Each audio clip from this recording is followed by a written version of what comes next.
السلام علیکم and welcome to the storytellers. دوستو، اگر آپ کراچی میں رہتے ہیں تو آپ نے ہاکس بے کے پراسرار واقعات کے بارے میں تو ضرور سنا ہوگا۔ آج کی اسٹوری بھی کچھ ایسی ہی ہے جو ہمیں امجد نے بھیجی ہے، تو ہمارے چینل کو سبسکرائب ضرور کر لیے گا، لائٹس آف کر لیں اور ہینڈ فری لگا لیں۔ چلتے ہیں آج کی کہانی کی طرف۔ میرا نام امجد ہے۔ میں آپ کی اسٹوری شوق سے سنتا ہوں، اس لیے میں نے سوچا آج میں بھی آپ سے اپنا ناقابل فراموش قصہ شیئر کروں۔ کبھی کبھی انسان کی زندگی میں کچھ ایسے واقعات پیش آتے ہیں جسے وہ کبھی بھی بھول نہیں سکتا، اور ایسا لگتا ہے جیسے وہ آپ کی اصل زندگی نہیں بلکہ کسی فلم کا حصہ ہو۔ آج ایسا ہی ایک واقعہ میں آج آپ کو بتاتا ہوں جو ہمارے ساتھ ہوا جب ہم لوگ پکنک پر گئے تھے۔ میری تو چھوٹی سی فیملی ہے، 3 بچے اور بیوی، مگر ہمارا خاندان بڑا ہے۔ کچھ سال پہلے ہم سب نے ساتھ میں گھومنے کا پروگرام بنایا تھا، تقریباً 3 سال پہلے۔ ویسے تو میں ہر سال صرف اپنی فیملی کے ساتھ چلا جاتا ہوں، لیکن اس بار صرف میری فیملی نہیں بلکہ میرے 3 بھائی بہن، ان کی فیملیز اور میرے والدین بھی ساتھ تھے۔ تقریباً 25 سے 30 لوگ تھے ہم، تو خوب تیاری کی تھی۔ ہم نے ایک بڑی کوسٹر بک کروائی۔ زیادہ تر ہم فارم ہاؤس یا واٹر پارک کا پلان کرتے ہیں، کیونکہ مجھے سمندر پر جانا کچھ سیف نہیں لگتا، مگر اس بار پوری فیملی کی ضد کے آگے میں نے ہار مان لی۔ سب نے کہا اس بار تو ہاکس بے ہی چلیں گے، وہ بھی رات کو پکنک کے لیے، ورنہ کہیں نہیں۔ تو بس پھر میں چپ ہو گیا۔ ہم نے ڈیسائیڈ کیا سیٹرڈے نائٹ اسٹے کریں گے اور سنڈے صبح واپس۔ پوری تیاری کر کے ہم تقریباً 7 بجے کوسٹر میں بیٹھے۔ بچے تو بہت زیادہ ایکسائٹڈ تھے اور ہم بڑے بھی۔ وہاں پہنچنے میں ہمیں قریب 1 گھنٹہ لگا۔ شام 8 بجے ہم وہاں پہنچے۔ اب سب سے بڑا کام تھا رات کی پکنک کے لیے ایک بہترین اور بڑا ہٹ دیکھنا جو پوری فیملی کے لیے ہر طرح سے کمفرٹیبل ہو۔ ہاکس بے شروع ہو گیا تھا، پر ہم آگے بڑھ رہے تھے کیونکہ جو بڑے اور اچھے ہٹس تھے وہ تو فل تھے، اور شروع میں جو تھی زیادہ تر چھوٹی جھوپڑیاں ہی خالی تھی، اس لیے ہم سلو آگے جا رہے تھے۔ دیکھتے دیکھتے ٹائم لگ گیا۔ اب بچے بھی بیزار ہونا شروع ہو گئے، ہم بھی تھکنے لگے تھے۔ پھر سوچا پہلے سے کچھ انتظام کر کے آنا چاہیے تھا۔ خیر، اب ہمارا ارادہ تھا کہ بس کوئی بھی دیکھ لے، تھک گئے اور بھوک بھی بہت لگی ہے۔ مگر اب وہاں کوئی بڑا ہٹ نہیں ملا تھا، تو ہم کافی آگے نکل آئے تھے۔ بس کے باہر ایک آدمی نے ہاتھ کا اشارہ کیا تو ہم نے کوسٹر روک دی۔ اس نے کہا بھائی بڑا ہٹ چاہیے کیا؟ ہم نے کہا ہاں۔ اس نے بولا آ جاؤ، میرے پاس کافی بڑا ہٹ ہے وہاں، VIP سیٹ اپ۔ ہم نے کوسٹر کو سائڈ پہ لگوایا۔ کچھ لوگوں نے اتر کر اس کے ساتھ جا کے ہٹ چیک کیا۔ وہ صحیح بول رہا تھا، وہ ہٹ بہت اچھا، بڑا اور سب کچھ تھا وہاں، بالکل ویسا ہی جیسا ہمیں چاہیے تھا۔ ہم سب خوش ہو گئے کہ فائنلی اب ہم اتر سکتے ہیں اور انجوائے کر سکتے ہیں۔ سب بہت ایکسائٹڈ تھے۔ گاڑی سے ہم نے سامان اتارا اور پھر ہم سب ہٹ کی طرف چل دیے۔ رات کا وقت تھا، ہوگز بے کی ہوا میں تھوڑی سی ٹھنڈ تھی۔ میری امی کچھ وہمی سی ہے۔ جاتے ہی انہوں نے یہ بات نوٹ کی، یہاں تو پبلک ہی نہیں ہے، اتنے کم لوگ، وہ بھی اتنی دور دور، اور رات کا بھی وقت ہے۔ ہم نے انہیں دلاسا دیا اور سمجھایا کہ یہ تو اچھی بات ہے، اتنی بڑی فیملی ہے، ہمیں پرائیویسی چاہیے، اور رات کو ہی تو اصل مزہ آتا ہے۔ مگر وہ مطمئن نہیں ہوئی اور کچھ بے سکون سی تھی۔ پھر سب نے کہا پہلے کھانا نکالو، سب کو بہت بھوک لگی ہے۔ ہم سب نے مل کر مزے سے کھانا کھایا۔ ڈنر کے بعد سب لوگ پانی میں جانے کا پلان بنانے لگے۔ جب میری بیٹی فاطمہ واش روم کپڑے چینج کرنے کے لیے گئی تو وہاں سے آ کر اس کے سر میں درد شروع ہو گیا۔ واپس آ کر وہ سر پکڑ کر بیٹھ گئی کہ بہت شدید درد ہے۔ میں نے کہا بیٹا راستے کی تھکن ہوگی، تھوڑا ریسٹ کرو، ٹھیک ہو جائے گا۔ وہ اپنی امی کی گود میں سر رکھ کر لیٹ گئی۔ سب لوگ بہت ایکسائٹڈ تھے تو وہ اپنے اپنے بچوں کو لے کر سمندر کی طرف چلے گئے۔ پر ایک بات جو میں نے بھی نوٹ کی وہ یہ تھی کہ اتنا بڑا VIP ہٹ اتنی کم قیمت میں کیوں ملا؟ اسے تو مہنگا ہونا چاہیے تھا۔ لیکن پھر سوچا شاید اس آدمی کو کوئی کسٹمر نہ مل رہا ہو تو اس لیے اس نے سستے میں دے دیا۔ لیکن وہ جگہ دیکھنے میں بھی کچھ ہانٹڈ سی لگتی تھی، عجیب سی وحشت تھی وہاں۔ میں بالکل وہمی نہیں ہوں تو میں نے نظر انداز کیا اور میں بھی پانی میں چلا گیا۔ ہم لوگ انجوائے کر رہے تھے۔ ہٹ میں صرف میری بیٹی فاطمہ، میری بیگم، امی اور ایک بھابھی تھی۔ تھوڑی دیر گزری تھی کہ بیگم اور بھابھی نے ہاتھ سے اشارہ کیا کہ ادھر آؤ۔ جب میں ہٹ میں گیا تو فاطمہ بری طرح رو رہی تھی اور اپنے بال زور زور سے نوچ رہی تھی۔ اس کی شکل بھی کچھ عجیب سی ہو گئی تھی۔ میں نے کہا بیٹا کیا ہو گیا؟ اس نے کہا ابو میرے سر میں بہت شدید درد ہے، میرا سر پھٹ جائے گا۔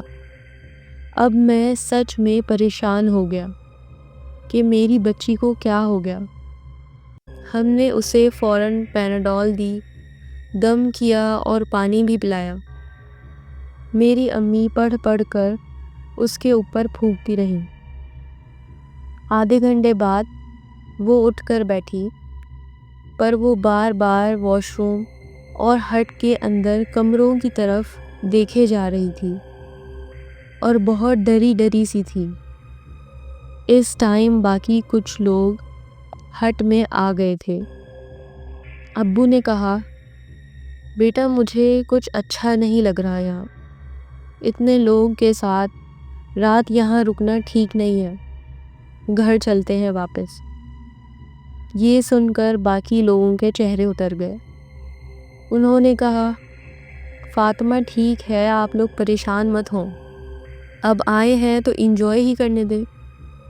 میری بیٹی کی طبیعت تھوڑی بہتر ہوئی تو ہم سب اسے لے کر واپس پانی پر چلے گئے۔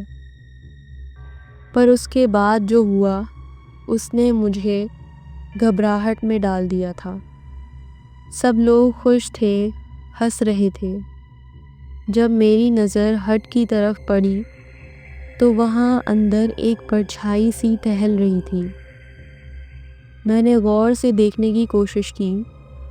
ہماری فیملی کے سب لوگ تو یہیں تھے، اور ہٹ خالی تھا تو یہ پرچھائی کس کی تھی؟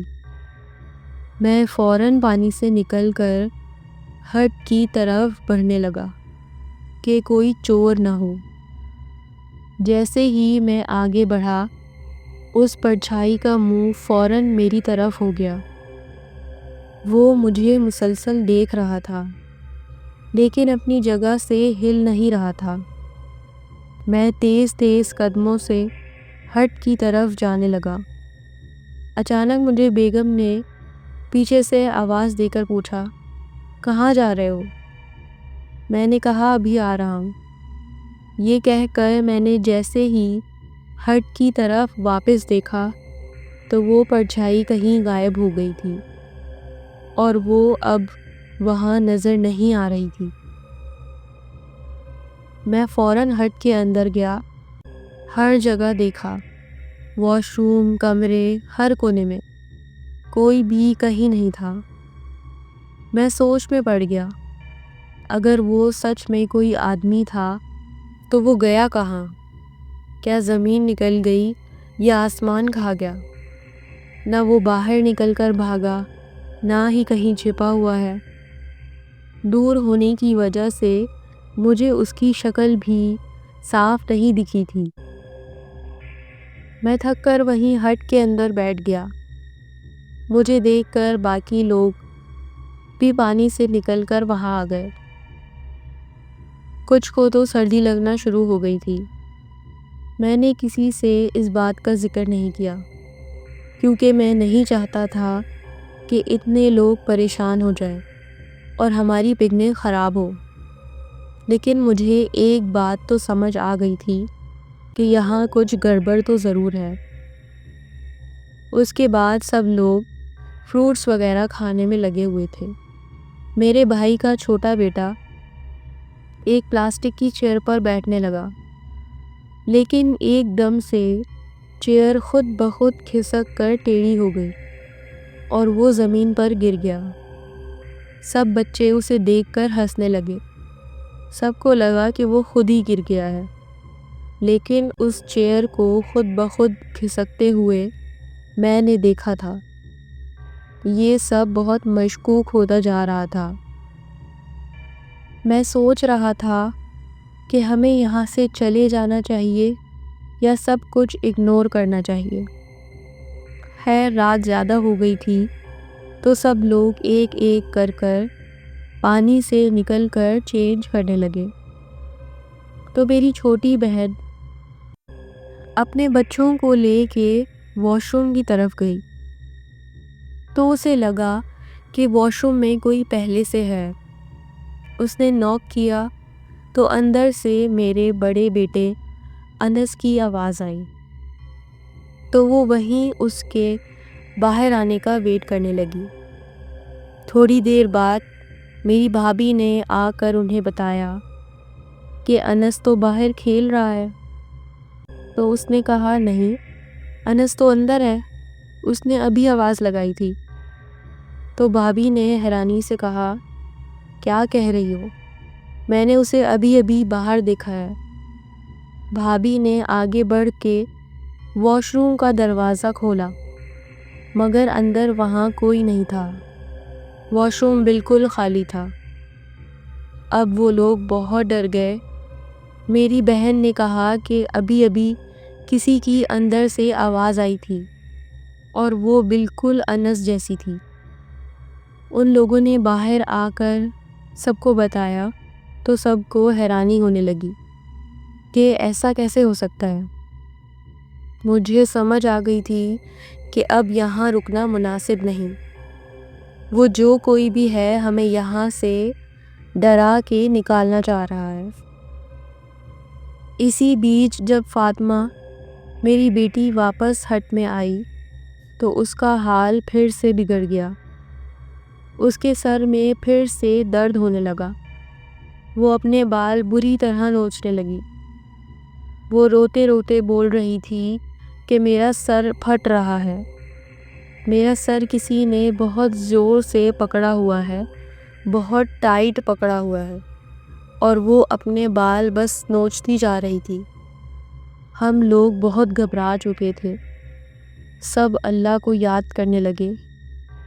میں نے اسے گود میں اٹھایا اور کہا کہ بس اب یہاں نہیں رکنا چاہیے، سب لوگ نکلنے کی تیاری کرو، سامان اٹھاؤ۔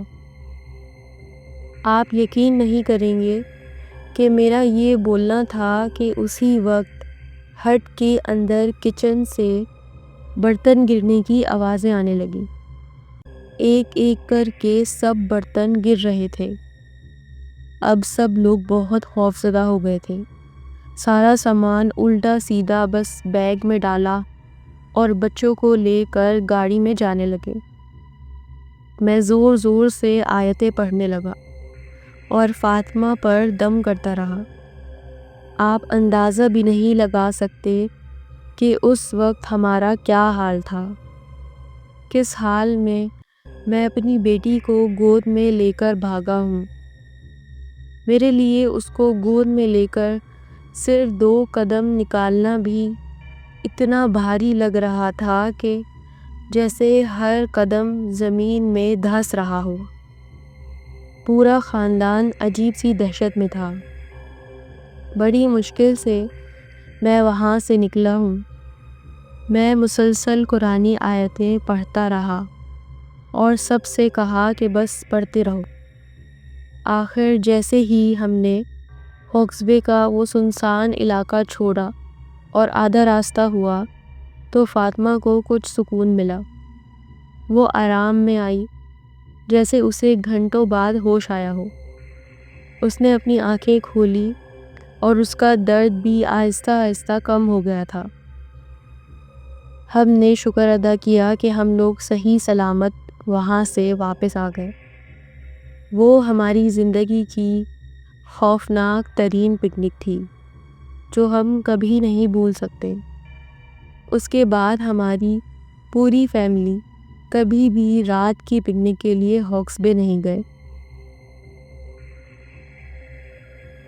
تو دوستوں، یہ تھی آج کی ہارر سٹوری۔ امید ہے آپ کو پسند آئی ہوگی۔ ہمارے چینل کو سبسکرائب کرنا مت بھولیے گا، اور اگر آپ کو ویڈیو اچھی لگی تو لائک ضرور کیے گا۔